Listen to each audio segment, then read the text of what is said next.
ಹೆಣ್ಮಕ್ಳೇ ಸ್ಟ್ರಾಂಗ್ ಗುರು ಅಂತ ನಮ್ಮ ಅಪ್ಪು ಸರ್ ಸುಮ್ಮನೆ ಹೇಳಿಲ್ಲ ರೀ.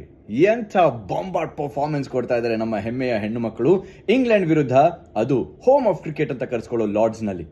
ಇಲ್ಲಿ ಮಹಿಳೆಯರ ಟೆಸ್ಟ್ನಲ್ಲಿ ಮೊಟ್ಟ ಮೊದಲ ಸೆಂಚುರಿಯನ್ ಯಾರು ಅಂತ ಯಾರಾದರೂ ಕೇಳಿದ್ರೆ ಅದು ನಮ್ಮ ಹೆಮ್ಮೆಯ ಯಾಸ್ತಿಕಾ ಭಾಟಿಯಾ ಅವರು. ಅಷ್ಟೇ ಅಲ್ಲ, ಕ್ರಾಂತಿ ಗೌಡರ ಪರ್ಫಾರ್ಮೆನ್ಸ್ ನೋಡಬೇಕು. ಕ್ರಾಂತಿಕಾರಿ ಬೌಲಿಂಗ್ ಮಾಡ್ತಾ ಇದ್ದಾರೆ.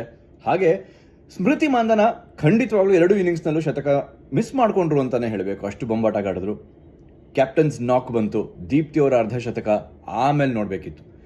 ಒಂದು ಕ್ಯಾಚ್ ತಗೊಂಡ್ರು ನಮ್ಮ ರಿಚಾ ಘೋಷ್ನವರು ಸಿಲಿ ಪಾಯಿಂಟ್ನಲ್ಲಿ. ಯಪ್ಪ, ಈ ಥರದೆಲ್ಲ ಈವೆಂಟ್ಸ್ ನೋಡ್ತಾ ಇದ್ರೆ ಗೆಲುವು ಕಟ್ಟಿಟ್ಟ ಬುತ್ತಿ ಅನ್ನೋದ್ರಲ್ಲಿ ಡೌಟೇ ಇಲ್ಲ. ಹಿಸ್ಟ್ರಿಯನ್ನು ಕ್ರಿಯೇಟ್ ಮಾಡೋದಕ್ಕೆ ನಮ್ಮ ಹೆಣ್ಮಕ್ಳು ಸಜ್ಜಾಗಿದ್ದಾರೆ. ಅವ್ರನ್ನ ಎಂಕರೇಜ್ ಮಾಡೋದಕ್ಕೆ ನೀವು ಏನು ಮಾಡಬೇಕು ಅಂದರೆ ನಿಮ್ಮ ನೆಚ್ಚಿನ ಸೋನಿ ಸ್ಪೋರ್ಟ್ಸ್ ನೆಟ್ವರ್ಕ್ನಲ್ಲಿ ಈ ಪಂದ್ಯವನ್ನು ನೋಡಿ ಅವ್ರಿಗೆ ಸಪೋರ್ಟ್ ಮಾಡಿ ಅಂತ ಕೇಳ್ಕೊಳ್ತೀನಿ. ಮಧ್ಯಾಹ್ನ 3:00 ಇಂದು ಆ ಹಿಸ್ಟ್ರಿ ಕ್ರಿಯೇಟ್ ಆಗೋದನ್ನು ನೋಡಬಹುದು ನೀವು ಸೋನಿ ಸ್ಪೋರ್ಟ್ಸ್ ನೆಟ್ವರ್ಕ್ನಲ್ಲಿ.